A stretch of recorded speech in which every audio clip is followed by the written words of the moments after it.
ان فتنوں میں سے ایک اہم ترین فتنہ ہے فتنہ انکار حدیث۔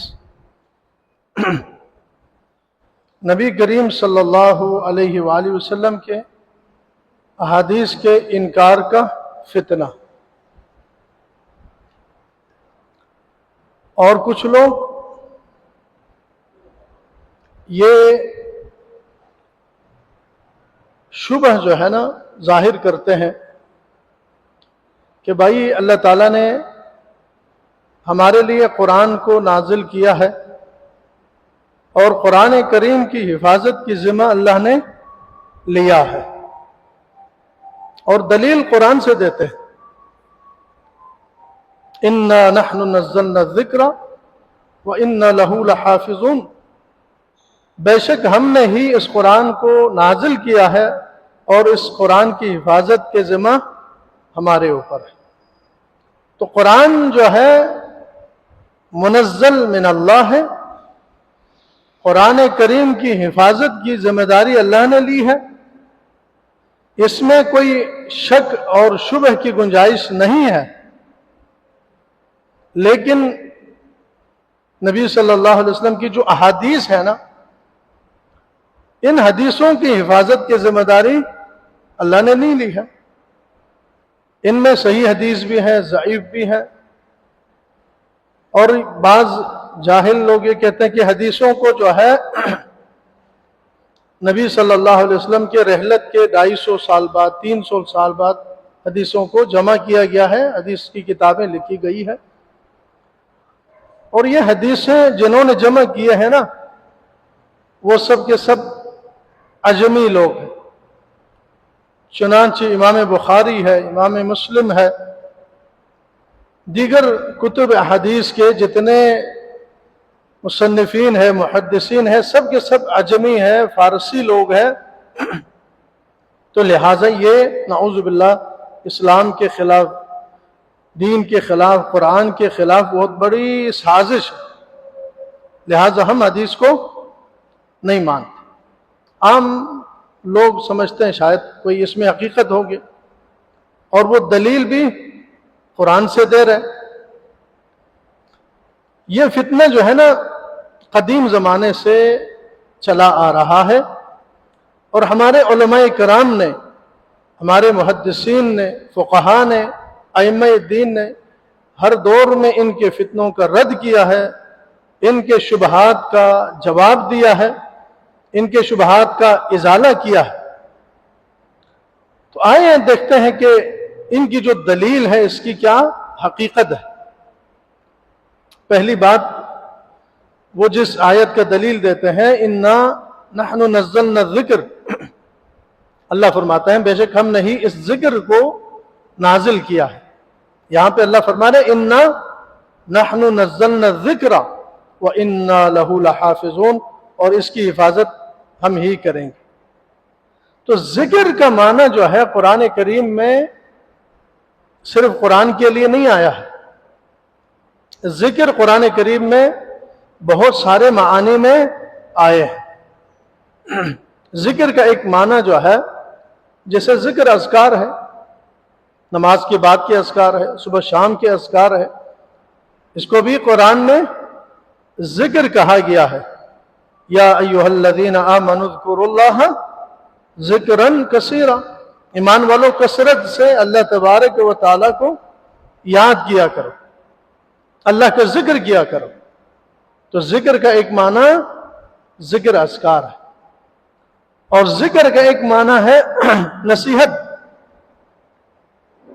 ذکر کا ایک معنی ہے واعظ و نصیحت، یہ بھی ذکر ہے۔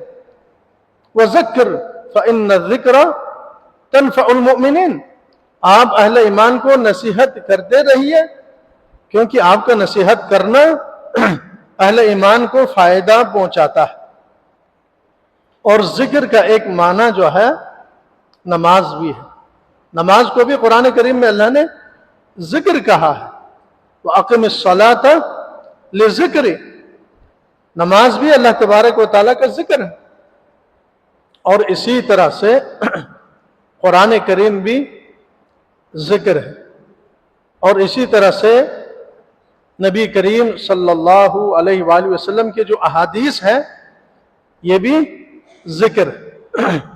اور ذکر کا ایک معنی جو یہاں پہ اللہ تعالیٰ نے جس کی حفاظت کی ذمہ داری لی ہے، اس ذکر سے مراد اللہ تبارک و تعالیٰ کا دین ہے، اللہ کی شریعت ہے۔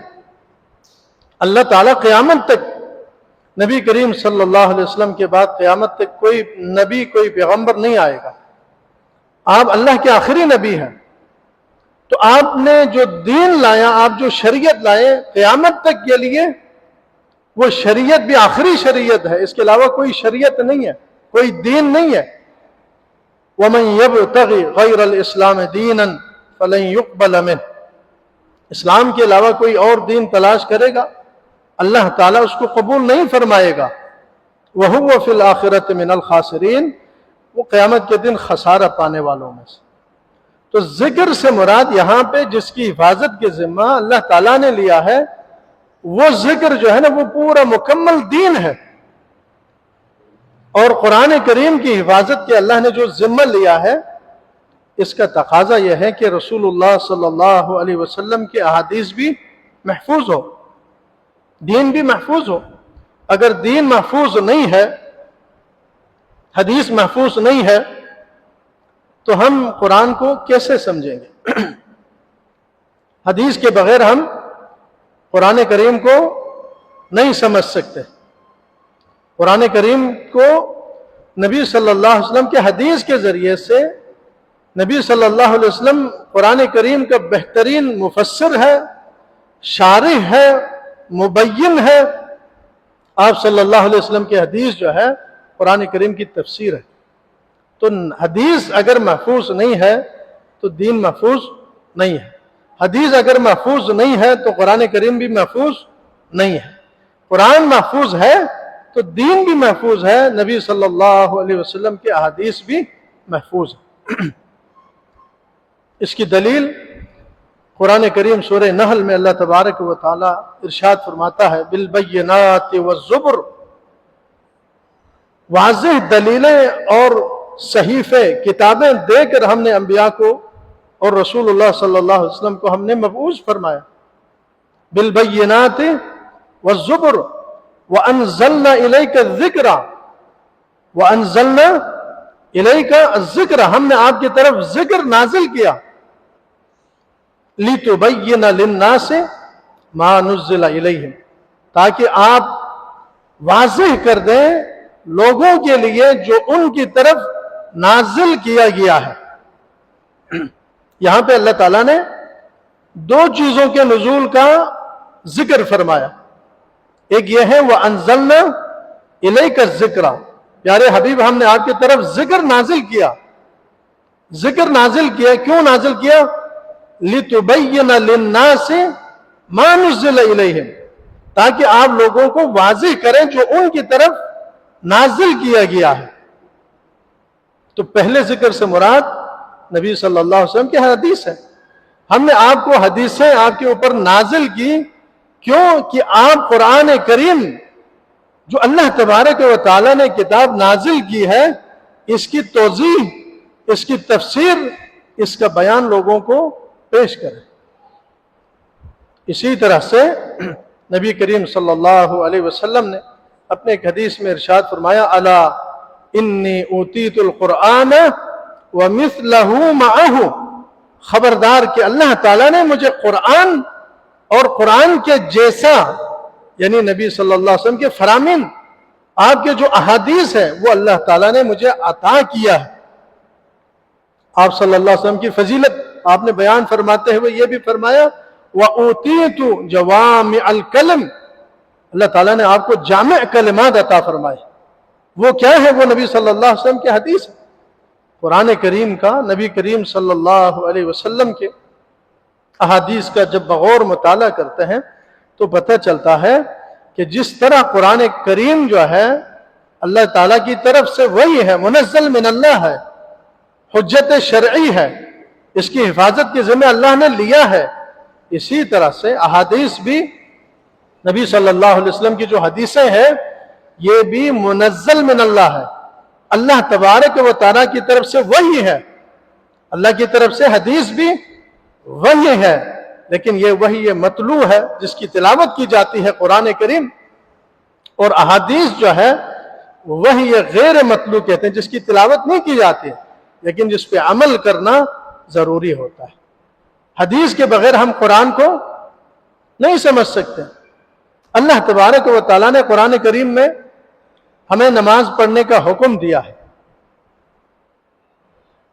قرآن میں اللہ نے نماز کا حکم دیا، اقیم الصلاۃ، نماز پڑھیں، نماز قائم کریں، اور اسی دوسرے مقام پہ اللہ نے ارشاد فرمایا کہ نماز ایسے پڑھو جیسے اللہ نے پڑھنے کا حکم دیا ہے، اور پڑھنے کو اللہ تبارک و تعالیٰ فرماتے ہیں وَاذْكُرُوهُ كَمَا عَلَّمَكُمْ، جیسے تم کو سکھایا ہے اس طرح سے نماز پڑھو۔ اب الف لام میم سے والناس تک بندہ تلاش کرے کہ قرآن کریم میں اللہ نے کہیں پر بھی نماز کے طریقے کا ذکر نہیں کیا کہ پہلے آپ نے قیام کرنا ہے، پھر سورہ فاتحہ، پھر تلاوت، پھر رکوع ہے، سجود ہے، تشہد ہے، قیام ہے۔ قرآن کریم میں ذکر نہیں ہے۔ تو اللہ فرما رہا ہے کہ اللہ نے نماز پڑھنا سکھایا ہے۔ اللہ نے کہاں سکھایا؟ قرآن میں نہیں ہے۔ کہاں سکھایا؟ نبی صلی اللہ علیہ وسلم کے حدیث میں سکھایا۔ اور یہ 5 نمازیں ہیں۔ نمازوں کے اوقات کا ذکر آپ کو قرآن میں نہیں ملے گا۔ مغرب کے وقت کب شروع ہوتا ہے، کب ختم ہوتا ہے، عشاء کے وقت کب شروع ہوتا ہے، کب ختم ہوتا ہے، اسی طرح سے فجر ہے، پھر ظہر ہے، اور ان کی رکعات کی تعداد ہے۔ فجر میں 2 رکعت ہے، قرآن کریم میں کہیں پر بھی ثابت نہیں ہے۔ اور اسی طرح سے ظہر میں 4 رکعت ہے، عصر میں 4 ہے۔ یہ ساری چیزیں ہمیں کہاں ملیں گے؟ نبی صلی اللہ علیہ وآلہ وسلم کی حدیث میں۔ اسی طرح سے اللہ تعالیٰ نے حج کا حکم دیا کہ حج کریں، لیکن ہم نے حج کیسے کرنا ہے، حج کب کرنا ہے، حج کا طریقہ کیا ہے، کہیں پر بھی قرآن میں ذکر نہیں ہے، نبی صلی اللہ علیہ وسلم کے حدیث میں ذکر ہے۔ اسی طرح سے زکوٰۃ ہے، اللہ تعالیٰ نے زکوٰۃ دینے کا حکم دیا قرآن کریم میں بار بار، لیکن زکوٰۃ کیا ہم نے ہر مہینے میں دینا ہے؟ زکوٰۃ ہر آدمی نے دینا ہے؟ زکوٰۃ کے نصاب کا ذکر قرآن میں نہیں ہے۔ زکوٰۃ کن لوگوں پہ واجب ہے، اس کا ذکر قرآن میں نہیں ہے۔ تو اس کے لیے ہمیں نبی صلی اللہ علیہ وسلم کے حدیث کی طرف رجوع کرنا پڑے گا، اور نبی صلی اللہ علیہ وسلم کی حدیث کا بغور مطالعہ کرنے سے پتہ چلتا ہے کہ جس طرح نبی صلی اللہ علیہ وسلم پر اللہ تعالیٰ نے قرآن کریم کو نازل فرمایا، اسی طرح سے نبی صلی اللہ علیہ وسلم کی جو احادیث ہے یہ بھی اللہ کی طرف سے وحی الہی ہے اور حجت شرعی ہے۔ حدیث کے بغیر دین اسلام جو ہے نامکمل ہے۔ حدیث کے بغیر قرآن کریم کو نہیں سمجھ سکتے۔ قرآن کریم میں اللہ تبارک و تعالیٰ نے نبی صلی اللہ علیہ وسلم پر وحی جو نازل ہوتے تھے اس کا تذکرہ فرمایا کہ جب نبی صلی اللہ علیہ وسلم پر جبریل علیہ السلام قرآن سناتے تھے، صحیح بخاری میں اس حدیث کے تفصیل سے ذکر ہے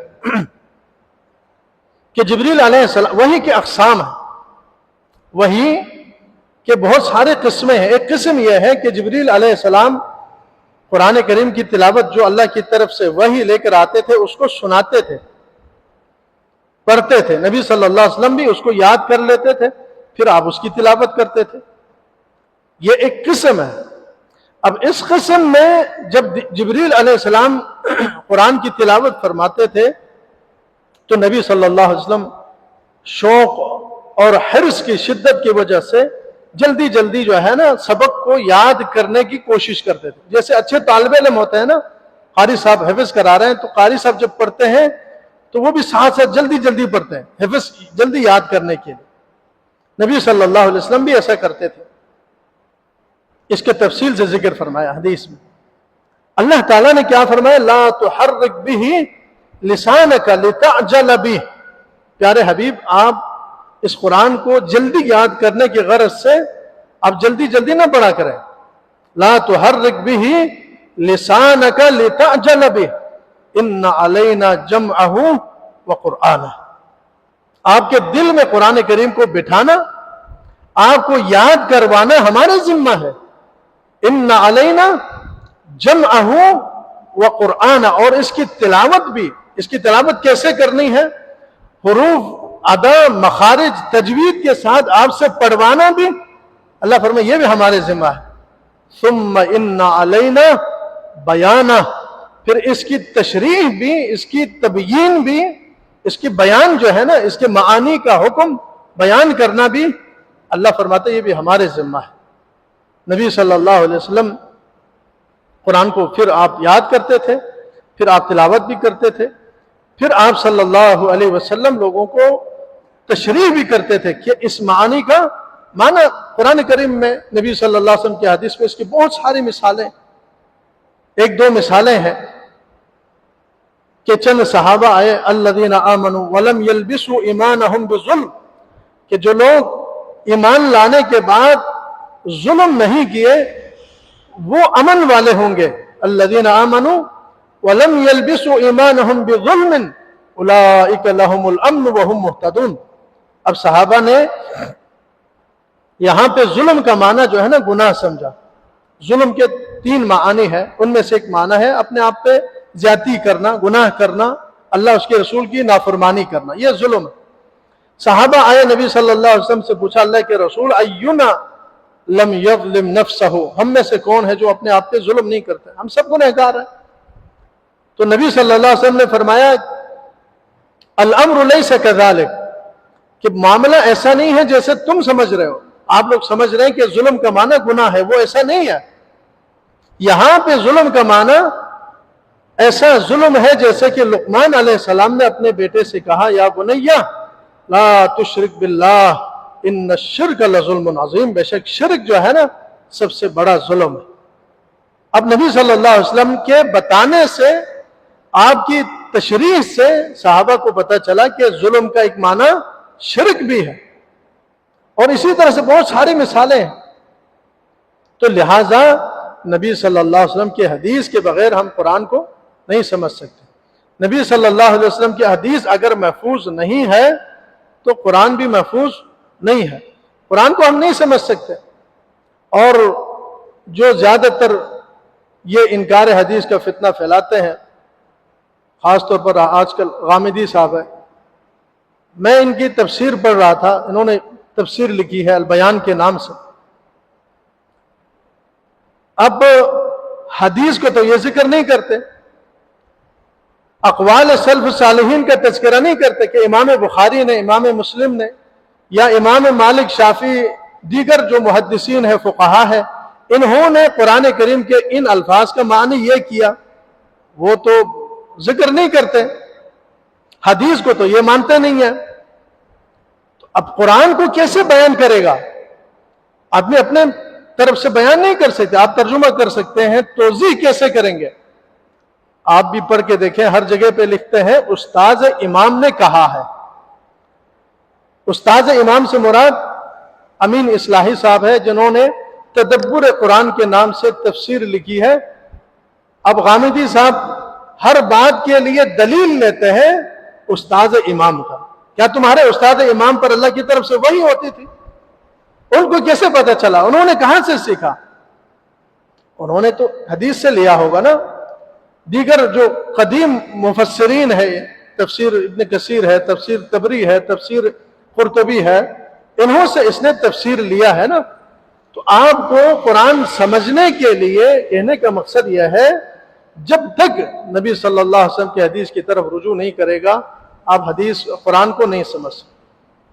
اسی لیے شیخ عبداللہ عزام رحمۃ اللہ علیہ ارشاد فرماتے ہیں کہ دین اسلام کے خلاف نبی صلی اللہ علیہ وسلم کے زمانے سے آج تک کفار نے جو سازشیں کی ہے دین کو ختم کرنے کے لیے، جو جنگیں لڑی، ہر طرح کی سازشیں، اگر یہ سازشیں کسی اور دین کے خلاف کیا ہوتا تو وہ دین جو ہے دنیا سے مٹ چکے ہوتے، ختم ہو چکے ہوتے.